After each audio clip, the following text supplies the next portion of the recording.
자, 여러분, 내비게이션이라고 하는 기계는 참 독특한 것 같아요. 우리에게 도착점을 찍어주면 어떻게 갈지를 가르쳐 주는 거죠. 근데 내비게이션을 잘 사용하려면 내가 어디를 가야 하는지 도착점을 아는 게 굉장히 중요한데, 더 중요한 것이 하나 있다면 지금 내가 어디에 있는지를 아는 것이죠. 사실 그래서 내비게이션은 제일 먼저 하는 일이 당신이 지금 어디 있는지부터를 가르쳐 줍니다. 그래야 도착점을 아무리 알아도 내가 어디 있는지, 내가 지금 어떤 상태에 있는지를 모르면 우리는 길을 찾을 수가 없죠. 그래서 어쩌면 내비게이션은 내가 가야 할 곳을 가르쳐 주는 것이기보다 지금 당신이 있는 곳이 어딘지를 깨닫게 해주는 일에 아주 큰 도움을 주는 것이기도 하죠. 제가 이 말씀을 드리는 이유는 지금 선교가 우리의 도착점이고 가야 할 길이라는 건 다 알고 있습니다. 그런데 내가 지금 어디에 있는지를 모르면 우리가 어떻게 나아가야 하고 살아야 할지를 전혀 알 수가 없는 것과 같습니다. 우리는 지금 어디에 있는 걸까요?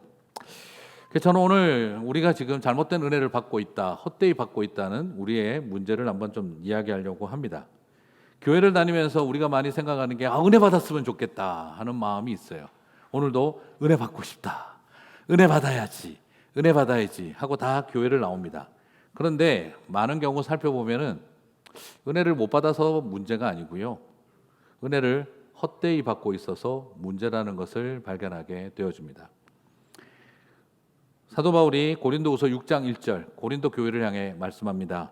우리가 하나님과 함께 일하는 자로서 너희를 권하노니, 같이 읽겠습니다.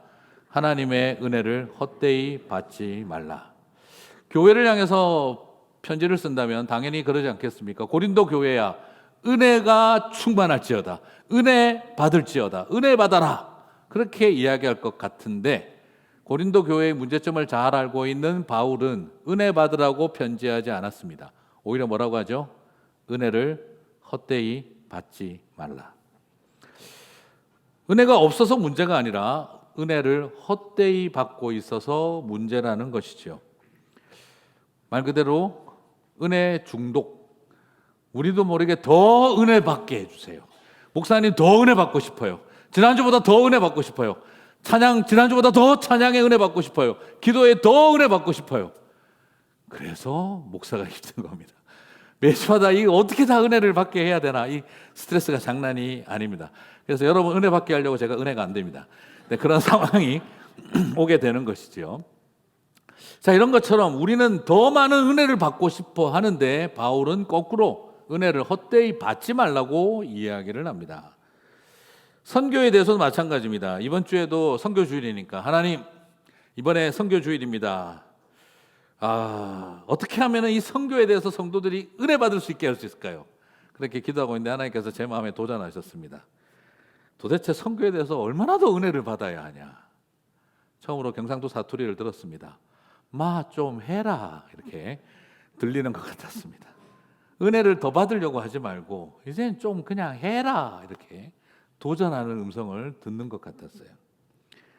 사랑하는 성도 여러분, 어쩌면 지금 많은 오늘 우리 시대의 성도들, 저 많은 선교지에 있는 사람들은 은혜가 없어서 고통스럽다면 미국과 한국과 같은 우리의 신앙생활은 은혜를 헛되이 받고 있어서 문제는 아닐까 하는 생각이 듭니다. 어디에는 은혜가 없어서 힘들고 어딘가에는 은혜를 헛되이 받아서 문제라는 것이죠. 은혜를 헛되이 받는다는 것은 무엇을 말하는 걸까요? 첫 번째는 풍요로운 것을 부정하는 것이 아니라 앙리, 과다의 상태에 빠져 있는 것을 말합니다. 은혜의 가치와 소중함이 너무 넘쳐서 과다해서 그 가치와 소중함을 모르고 있는 것이죠. 저는 이것을 보네포가 말한 것처럼 값싼 은혜라는 표현보다는 오히려 좀 더 자극적으로 말하고 싶어요. 은혜로 타락한 상태에 있다라고 말하고 싶어요. 두 번째는 은혜를 머리와 지식으로 알기만 할 뿐 은혜에 합당한 삶과 실천이 없는 겁니다. 이런 경우는 타락한 은혜라고 표현할 수 있을 것 같아요. 오늘 저는 여러분과 함께 이 두 가지 은혜를, 타락한 은혜, 헛되이 은혜를 받는 삶은 어떤 것인지를 여러분과 같이 한번 좀 살펴보도록 하겠습니다. 자, 먼저 첫 번째로 좀 나누고 싶은 것은 은혜로 타락한다라는 것이죠. 아니 목사님, 은혜로 말미암아 타락한다니 그 무슨 말도 안 되는 말을 하십니까? 은혜가 어떻게 우리를 타락하게 한다는 말입니까? 그렇게 반문하실 수 있겠습니다만, 현실적으로 보니 은혜 가운데 타락한 사람들, 은혜로 말미암아 타락한 분들이 있는 것도 사실입니다. 무슨 말일까요? 배고픔을 모르고 살아오다 보니 배부름이 축복인 것을 모르는 거죠. 당연한 것처럼 생각합니다. 넉넉함에 감사하지 않습니다. 가난을 모르고 살아오다 보니 부요함이 축복이라는 것을 모르는 것이죠. 가난한 사람을 부리는 것을 당연하게 여기고 내가 누리는 것은 정당하다고 생각을 하는 것이죠. 사랑을 너무 받으니 사랑받는 것은 당연한 일이고 미움받는 것이 무엇인지를 전혀 모르는 것입니다. 그래서 사랑받아도 그 가치를 모르고 있는 것이지요. 너무너무 건강하게 사니까 고통이 무엇이고 병약한 게 뭔지 모르니까 건강하게 살아가는 것이 복인 줄 모르는 거죠. 그래서 건강한 건강을 가지고 더럽고 나쁘고 악하고 추한 일들을 마음껏 행하고 살아가고 있는 거죠. 그리고 나서 나중에 아파보고 나면 건강이 소중했던 걸 뒤늦게 알게 되는 것과 같습니다. 고통이 뭔지 모르니 축복과 사랑받고 풍요롭고 건강한 것이 복인 줄 모르고 오히려 그것을 가지고 함부로 사용하고 악하게 무너져가는 것입니다. 그것이 바로 은혜로 말미암아 타락한 상태입니다. 좋은 것으로 인해서 부패한 것이지요. 여러분, 그래서 옛날 한국에서는 어른들이 그런 말을 합니다. 모진 부모 밑에 효자나고 효녀난다. 좋은 부모 밑에서 효자가 나고 효녀가 나는 게 아니라 모질고 독한 부모 밑에서 더 착한 자식들 나오더라, 이렇게 말하는 이야기를 어른들이 했습니다. 사람들은 말하죠. 나쁜 자녀는 없다. 나쁜 부모가 있을 뿐이다. 그러나 살아보면 또 그렇지 않습니다. 좋은 부모 밑에 못난 자식들 많이 나옵니다. 어떻게 그런 일이 있을 수 있을까? 어떻게 좋은 부모 밑에 못된 자식이 나올 수 있을까? 그 부모가 잘못한 건 사랑만 준 것이죠. 그 부모가 잘못한 건 부요하게 살게만 해준 것이 잘못인 거죠. 배고픔을 모르니 넉넉함이 복인 줄 모르고, 아파본 적이 없으니 건강한 것이 소중한지 모르고, 넉넉한 재정 속에서만 살아놓으니 가난이 얼마나 인간을 비참하게 하는지를 모르고 살아오다 보니 돈 때문에 타락하고 건강 때문에 타락하고 사랑 때문에 타락하고 살아가는 이 시대의 사람들을 바라보면 은혜로 말미암아 타락한 것이다 라고 말할 수밖에 없는 것입니다. 맞습니다. 너무 좋은 것 때문에 타락합니다. 어쩌면 교회도 마찬가지입니다.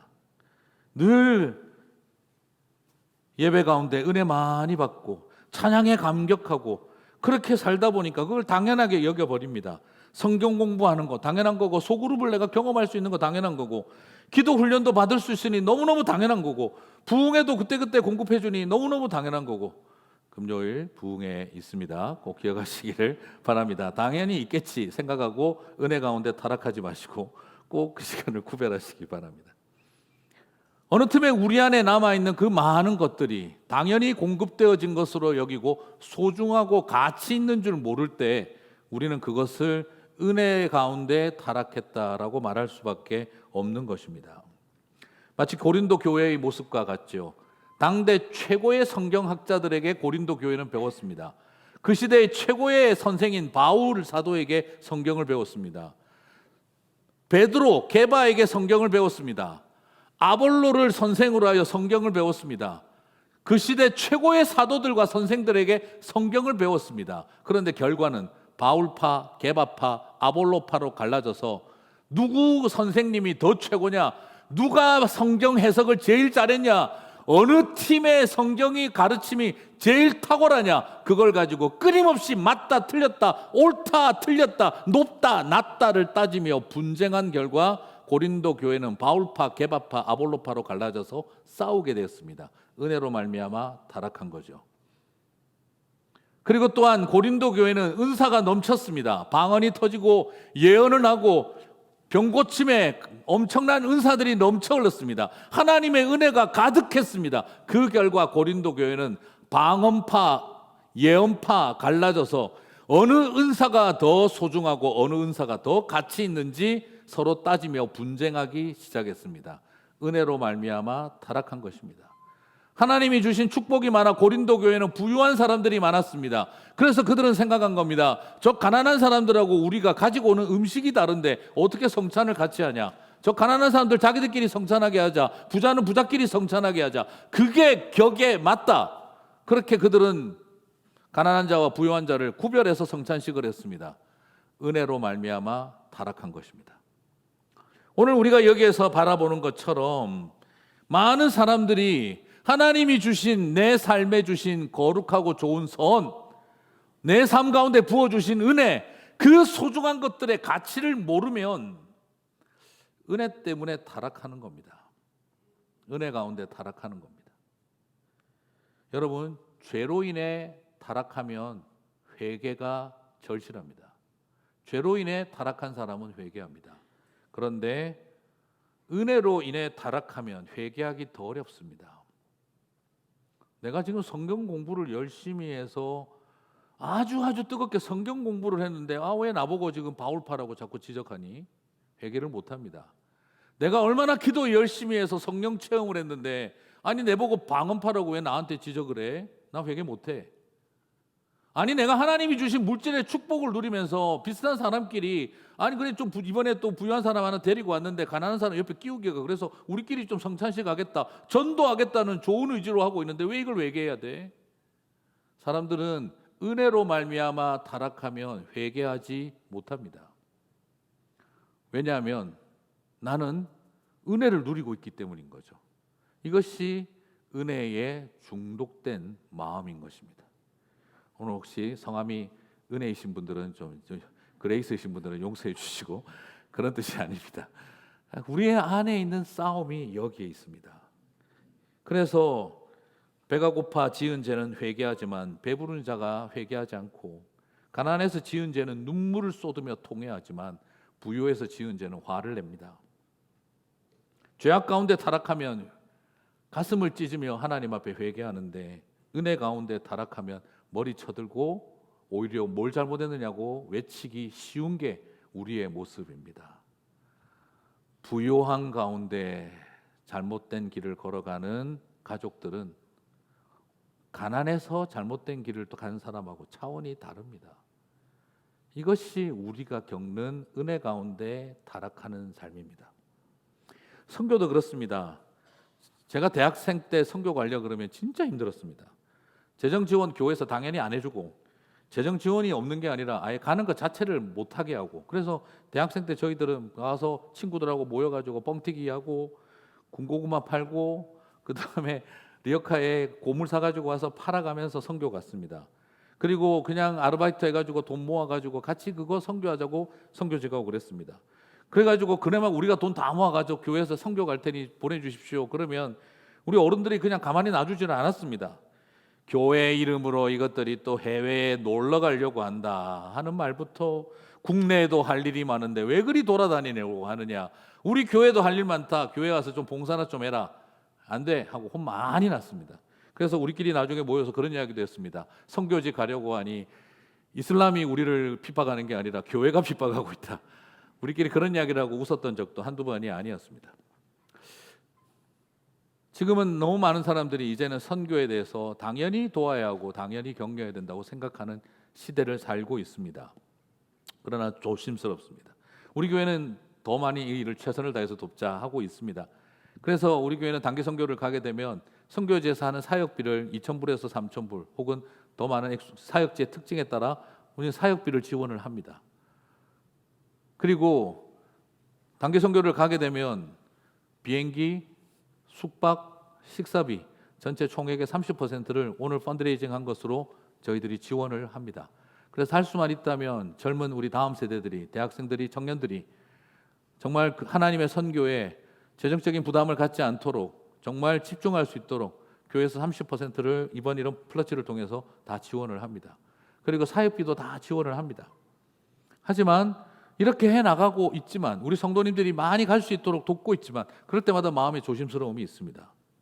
어느 틈에 이런 모든 것들이 당연하지가 되어버린다면 이것은 또 다른 의미의 우리가 은혜 가운데 무너진 것과 똑같은 것입니다. 범사에 감사하지 않으면 은혜가 넘쳐도 타락합니다. 은혜 때문에 더 타락합니다. 은혜로운 찬양 때문에 감사가 사라지고 불평이 많아집니다. 은혜로운 메시지 때문에 그래도 또 불평합니다. 은혜롭고 뜨거운 기도가 있어도 그것 때문에 또 실수하고 그럽니다. 은혜로운 봉사가 있어도 여러 가지가 있어도 우리는 만족이 되지 않는 실수를 하게 됩니다. 그래서 우리에게 감사가 중요합니다. 감사가 있으면 은혜가 은혜됩니다. 감사가 있으면 고통도 은혜가 되고 가난도 은혜가 되고 그리고 힘든 환경도 은혜로 고백할 수 있습니다. 그러나 감사를 잃어버리면 은혜도 불평거리가 됩니다. 은혜도 타락하게 만드는 도구가 됩니다. 사랑하는 성도 여러분, 은혜를 헛되이 받지 마시기를 바랍니다. 은혜가 은혜되고 절망도 고통도 가난도 은혜로 노래할 수 있는 저와 여러분 되시기를 주님의 이름으로 축복합니다. 은혜를 헛되이 받지 않는 두 번째 삶은 타락한 은혜에 빠지지 않는 것입니다. 타락한 은혜가 또 어떻게 있을 수 있습니까? 그 말이 됩니까? 말이 안 되는데 말이 될 때가 있습니다. 현실에는 나타날 때가 있습니다. 하나님은 은혜로운 분이잖아. 그러니까 내가 무슨 짓을 해도 용서하셔. 그러니까 오늘 뭐 이 정도 죄 짓는다고 하나님 용서 안 할 만큼 째째한 분이 아니야. 하나님은 은혜로운 분이시니까 우리가 뭐 죄 짓는 거 가지고 그렇게 어렵게 생각하지 마. 끊임없이 마음속에 하나님의 은혜를 이용하여 내가 죄 지으며 살아가는 삶을 합리화시키고 있다면 그게 바로 타락한 은혜입니다. 나를 살리지 못하는 은혜고 나를 범죄하게 하고 죄짓게 하고 죽이는 은혜가 되어버립니다. 그걸 저는 타락한 은혜라고 말씀드리고 싶습니다. 그리고 또한 우리에게 타락한 은혜는 은혜가 지식으로만 배우려고 하고 삶으로 살아내지 않으려고 합니다. 은혜를 지식으로만 가르치려고 하고 삶으로 살도록 하지 않습니다. 은혜를 신비로운 체험으로만 경험하게 하려고 하고 은혜로운 삶을 살아가게 하지 않습니다. 그것이 타락한 은혜입니다. 오히려 참된 은혜는 우리로 하여금 하나님과 더불어 주님의 거룩한 삶을 살아가게 만드는 것입니다. 목사님 행위가 아니라 은혜로 구원받는 거 아닙니까? 은혜와 믿음으로 구원받는 거 아닙니까? 우리는 이신득이를 믿는 사람들 아닙니까? 그런데 왜 자꾸 목사님 행위를 강조하세요? 행함을 강조하세요? 이런 생각 드실 수 있겠습니다. 그러나 오늘 저의 논점은 그것과 전혀 완전히 이신득이 저도 같은 생각입니다. 이건 변함이 없습니다. 지금 우리가 구원받는데 내 행위가 영향력을 준다. 그렇지 않습니다. 내 실천이 나를 구원받게 한다. 전혀 그렇게 저도 생각하지 않습니다. 분명히 구원은 오직 하나님의 은혜로 말미암고 믿음으로만 말미암습니다. 인간의 행위로 말미암는 게 아닙니다. 그러나 우리에게 은혜와 믿음으로 구원받게 하신 하나님은 왜 은혜로 믿음으로 구원받게 하실까요? 살라고, 행하라고 은혜와 믿음으로 구원받게 하시는 겁니다. 에베소서 2장 8절 9절을 보겠습니다. 그래서 오늘 설교 제목이 8절이 10절 되어야 한다 이 말입니다. 같이 읽겠습니다. 너희는 그 은혜에 의하여 믿음으로 말미암아 구원을 받았으니 이것은 너희에게서 난 것이 아니요 하나님의 선물이라. 행위에서 난 것이 아니니 이는 누구든지 자랑하지 못하게 함이라. 이 말씀을 믿으십니까? 아멘입니다. 우리는 어느 누구도 인간의 행위가 우리를 구원의 자리에 이른다라고 생각하지 않습니다. 그것은 인간을 자랑하게 만드는 일이고 그것은 거짓된 율법주의의 결과일 뿐입니다. 분명히 하나님은 은혜에 의하여 믿음으로 말미암아 우리에게 구원을 얻게 하십니다. 이신득이 이신구원입니다. 믿음으로 말미암아 은혜로 말미암아 구원을 얻는 것입니다. 그렇다고 한다면 이 8절과 9절은 명확하게 하나님의 은혜로 말미암아 믿음으로만 말미암아 행함이 아니라 구원을 얻는다라고 제시합니다. 그러면 우리에게 행위가 아니라 은혜와 믿음으로 구원받게 하신 이유가 뭐냐? 10절을 보겠습니다. 8절이 10절 되는 것을 꼭 보시기를 바랍니다. 같이 읽겠습니다. 우리는 그가 만드신 바라 그리스도 예수 안에서 선한 일을 위하여 지으심을 받은 자니 이 일은 하나님이 전에 예비하사 우리로 그 가운데에서 행하게 하려 하심이니라. 우리를 새로운 피조물로 다시 지으시고 다시 만드시는 이유가 뭐라는 거죠?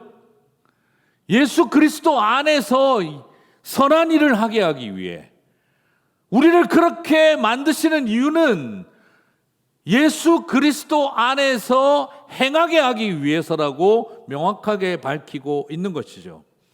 8절과 9절을 통해 인간의 행위가 우리를 믿음과 우리를 구원에 이르게 하는 것이 아니라 은혜로 말미암은 믿음으로 우리를 구원에 이르게 한다라고 바울은 명확하게 제시한 다음에, 그래서 우리를 새로운 피조물이 되게 하고 우리를 다시 당신의 형상으로 지으시고 회복하시는 이유가 뭐냐 이거예요. 그리스도 예수 안에서 행하게 하기 위해서라는 거예요. 오늘 이것이 우리에게 굉장히 중요한 도전입니다. 행함을 거부하고 은혜로 구원받는 것을 가르친 목적은 그 은혜로 구원받았으니 이제 행하게 하기 위해서라는 거죠. 여러분, 타락한 은혜는 뭐냐? 이것을 보네퍼는 값싼 은혜라고 불렀는데 8절과 9절만 있지 10절이 없는 상태가 바로 값싼 은혜, 타락한 은혜가 되는 것입니다. 바리새인들은요, 행위가 원인이고 은혜가 결과라고 생각했어요. 그러나 예수님은 당신의 제자들에게 은혜가 원인이고 우리는 결과가 행이다, 행함이다라고 가르치고 있는 것입니다. 비슷한데 순서가 완전히 다른 것입니다. 그래서 8절, 9절만 있고 10절이 없다. 이것은 하늘과 땅만큼 먼 이야기입니다. 한 절 차이지만 그것을 저는 타락한 은혜에 빠졌다라고 말씀드리고 싶은 겁니다. 맞아요. 우리 신앙생활 그렇게 하고 싶습니다. 행함이 아니라 은혜로 말미암는 믿음으로만 구원을 얻는 신앙생활 하고 싶습니다. 거기서 멈추고 싶어요. 아무것도 안 해도 되니까. 아무것도 안 해도 되고 오직 나를 위해 예수님이 행하신 일만, 그 은혜로 내가 믿기만 하면 되니까. 세상에 이렇게 편한 종교가 어디 있습니까? 거기서 멈추면 값싼 은혜입니다. 그걸 저는 조금 더 세게 타락한 은혜라고 말씀드리고 싶어요. 그렇게 은혜를 받아 구원을 받았다면 이제 그리스도 예수 안에서 행하십시오. 사십시오. 주님이 이것을 저와 여러분에게 도전하고 있는 것입니다. 죄인 공로설에 빠지지 마십시오.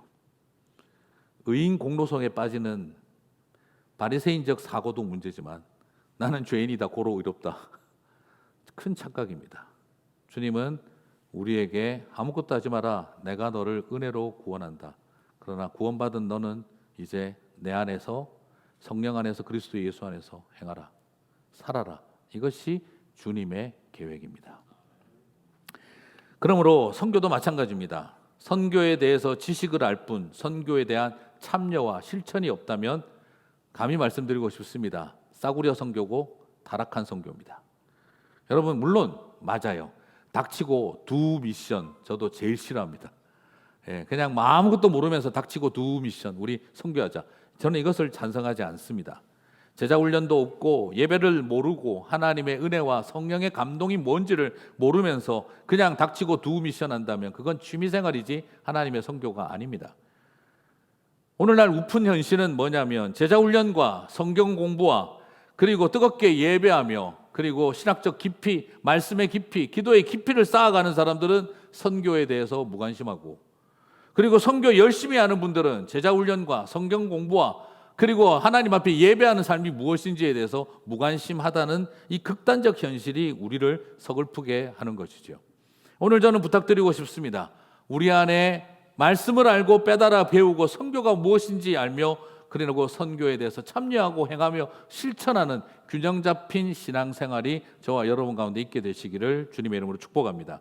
그래서 도전하고 싶습니다. 선교를 아느냐 모르느냐는 중요하지 않습니다. 선교를 아느냐 사느냐가 중요합니다. 선교를 아느냐 모르냐 이걸 가지고 생각하지 마십시오. 선교를 아느냐 사느냐 이걸 가지고 심각하게 생각하시기 바랍니다. 그리스도인들은 선교를 아나 모르나가 아니라 선교를 아는데 사느냐가 문제라는 것입니다. 여러분, 선교로 사시기 바랍니다. 아멘. 많이 안 할 줄 알았습니다. 선교를 많이 아는 일은 어렵지 않습니다. 그러나 선교를 사는 일은 다른 이야기입니다. 오늘 저와 여러분에게 주님은 그것을 도전하고 있습니다. 2024년 우리는 하나님의 선교에 이렇게 동참했으면 합니다. 선교 훈련을 좀 새롭게 했으면 합니다. 1세와 2세, EM과 KM이 이제는 같은 선교 훈련을 받자고 우리 교육자들하고 다 나눔이 있었습니다. 참 좋았습니다. 우리 교회가 EM, KM 1세, 2세가 있는데 따로 노는 거 있잖아요. 한 공간에 따로 있잖아요. 교집합이 없어요. 공통 분모가 없어요. 그래서 우리가 다른 것이 아니라 우리가 선교 훈련을 같이 받자. 그래서 미션 퍼스펙티브스를 저희들이 같이 하기로 했습니다. 어렵고 힘들지만 한글, 영어로 각자 따로 배우지만 똑같은 내용을 배우는, 그래서 공통 분모가 있고 교집합이 있는 1세와 2세가 되었으면 좋겠다. 그래서 이제 같이 함께 선교를 공부하며 We are on the same page, We are on the same boat라고 말할 수 있는 이제 그 영적인 DNA를 공유하는 일이 시작되어졌으면 합니다. 그리고 새 복음 통일 선교와 북한 난민 교회를 돕는 우리 교회가 이제 두 교회를 입양하고 그 사역을 돕기 시작을 합니다. 서울에 있는 지금 두 난민 교회를, 그 탈북 난민 교회를 우리 교회가 돕기로 했습니다. 이번 목요일에 그 두 교회의 지도자들 두 분과 제가 온라인으로 미팅을 처음 하게 됩니다. 그리고 이제 그분들을 우리 교회로 초대하고, 그리고 우리가 단기팀을 만들어서 그 교회들을 도우러 가고, 그리고 우리가 함께 우리의 귀한 사역들을 함께 공유해 나가려고 합니다. 이 일에 우리 다음 세대들을 초대하려고 합니다. 그래서 다음 세대들과 함께 코리안이냐 아메리칸이냐 헷갈리는 사람들한테 사우스냐 노스냐도 알아야 되도록 하는 그런 고민도 던지고, 그 속에 우리가 어떻게 우리의 기독교인의 정체성을 찾아갈지를 하려고 합니다. 그리고 우리 성도님들에게 북한의 도시를 품고 중보기도하는 팀들이 신의주를 품고, 여의주를 품고가 아니라 신의주를 품고 평양을 품고 저 의주를 품고 함흥을 품고 개경을 품고 개성을 품고 그렇게 기도하는 소그룹들을 만들어가는 통일선교의 시대도 만들어 가려고 합니다. 이런 일에 우리 2세들도 같이 초대하고 함께 하려고 합니다. 사랑하는 성도 여러분, 이를 위해서 기도해 주시기를 바랍니다. 다른 하나됨이 아니라 선교적 하나됨, 그리고 뿐만 아니라 이제 교회 건물도 이제 오래되다 보니까 이 교회 건물이 요즘 자꾸 저한테 말을 해요. 돌봐달라고 좀 이렇게 이야기를 많이 합니다. 에어컨 실외기도 지금 다 바꿔야 되고, 주차장 아스팔트도 지금 살이 트고 지금 그냥 주름살이 늘었다고 보톡스를 놔달라고 자꾸 이야기를 합니다. 화장도 좀 해달라 그러고, 그래서 다시 또 몇 년 만에 한 번씩 해야 되고, 요즘 교육관도 애들은 젊은 애들이 어린 애들이 들어오는데 내가 너무 많이 늙었다고 지금 좀 젊게 해달라고 교육관이 자꾸 요즘 요청을 합니다. 그래서 성형수술을 좀 해줘야 될 것 같습니다. 그래서 지금 그런 일들이 계속 기다리고 있습니다. 이제 이런 상황 가운데 또 우리 폴스 카페는 이제 주중 운영을 할 수 있기 위해서 봉사팀들을 계속 마련하고 있습니다. 이 일에 여러분 많이 봉사해 주십시오. 그리고 장애인 형제 자매들을 이제 지금 이번에 스쿨이 또 시작을 하는데, 그것을 통해서 올해는 장애인들을 우리 교회가 고용하는 원년이 되었으면 합니다. 그래서 그분들이 함께 우리 교회 안에서 모임들을 만들어 갔으면 좋겠습니다. 가급적 주중에 교회에서 모임들을 많이 해 주십시오. 그래서 올 하반기에는 카페 좀 많이 이용해 주시면 좋겠습니다. 이런 일들을 통해서 하나님께서 우리에게 주신 은혜가 헛되이 되지 아니하고 더 의미 있게 사용되어 줬으면 좋겠습니다. 이 일을 위해 키다리 아저씨가 필요합니다. 키 작은 할머니는 필요 없습니까? 물어보셨는데 누가 무슨 말인지 아시죠? 네, 키다리 아저씨가 필요하고 키 작은 할머니도 필요하고 다 필요합니다. 이 일에 함께 도와주시고 돕는 손이 되어주시면 너무 좋겠습니다. 말씀을 마무리하겠습니다. 프랑스의 화가 에밀 라누라고 하는 분이 1881년에 발표한 작품인데 The Helping Hand라고 하는 그림이 있습니다. 바다 위에는 한 노인과 소녀가 겨우 탈 만한 작은 배가 있고 그 안에서는 그들이 힘을 다해 노를 젓는 작품입니다. 부드러운 미소를 띤 노인과 심각한 표정과 결기 어린 마음으로 보사리 같은 손을 꼭 쥐고 노를 젓는 한 손녀의 모습이지요. 여러분, 언뜻 보면 이 노를 지금 누가 젓고 있는 것처럼 보이십니까? 얼굴 표정을 보면 누가 노를 젓고 있어요? 이 배를. 네, 어린 소녀가 지금 배를 젓고 있어요. 표정만 보면 결기 어린 눈빛으로 그 고사리 같은 손을 꽉 잡고 당기고 있습니다. 그러나 우리는 다 알고 있습니다. 이 배는 누가 젓고 있습니까?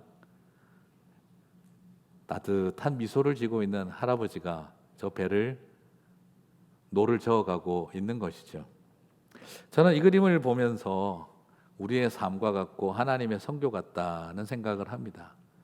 우리는 우리가 두 눈 부릅뜨고 결기 어린 표정으로 내 인생의 수레바퀴를 돌리고 있는 줄 착각하고 있지만 옆에서 흐뭇한 표정으로 그런 우리를 지켜보며 우리의 삶의 항해를 가게 하시는 분은 주님이신 줄 믿습니다. 그렇습니다. 그리고 도착하고 나서 말씀하시는 거죠. 아유, 수고 많았어. 네가 다 했지. 아유, 나는 옆에서 거들었을 뿐인데 뭘. 그렇게 하시지만 저 우리의 인생의 배는 하나님이 다 노를 저어 오신 것이죠. 선교는 하나님이 하시는 것입니다. 우리가 하는 듯 하지만 결국 주님이 하시는 일이죠. 그 일에 내가 하고 있는 일이 아니라 우리는 하나님 하시는 일에 그저 조금 돕기만 하면 됩니다. 그러면서도 나중에 주님은 흐뭇하게 웃으시면서 네가 다 했지. 나는 옆에서 거들었고 하고 토닥거려 주실 분이겠지요. 사랑하는 성도 여러분, 우리 다 그렇게 나갔으면 좋겠습니다. 하나님의 성교 동참하면 하나님 옆에 있는 것입니다. 하나님 눈물이 있는 곳에 가 있으면, 사람들이 우는 곳에 가 있으면 주님의 눈물과 내가 함께 한다는 걸 압니다. 주님의 발걸음이 내가 땅끝까지 찾아가서 있다 보면 그 땅끝이 하늘이었구나 하는 걸 알게 됩니다. 땅끝으로 가는 길이 하늘 복판에 서는 길입니다. 울고 있는 사람들의 손에 가서 손을 잡고 있으면 내가 주님의 손을 잡은 것과 같습니다. 왜 자꾸 유체 이탈해서 하늘 올라가려고 이상한 경험하려고 하십니까? 왜 이 몸 밖을 빠져나와서 내 영이 자꾸 저 삼층천 올라가는 그런 신비로운 걸 자꾸 하려고 하십니까? 땅 끝에 가면 하늘 복판에 계신 것입니다. 그 땅 끝에 아이에게 손을 잡고 복음을 전하면 주님이 만나는 것입니다. 주님의 눈물이 있는 곳에 내 눈물이 흐르고 그들의 눈물이 있는 곳에 내 눈물이 있을 때 내가 주님과 함께 울고 있다는 것을 경험하게 되는 것이죠. 그래서 예수님은 말씀하신 것입니다. 소자에게 물을 떠주는 것이 나한테 하는 것이고, 그리고 그들에게 옷을 벗어 입혀주는 것이 나를 입힌 것이고, 감옥에 나를 찾아온 것이 나를 찾아온 것이다라고 말씀하신 것이죠. 여러분, 어떻게 보이지 않는 하나님 만나시겠습니까? 보이지 않는 하나님은 유체 이탈에서 올라가서 만나는 게 아니라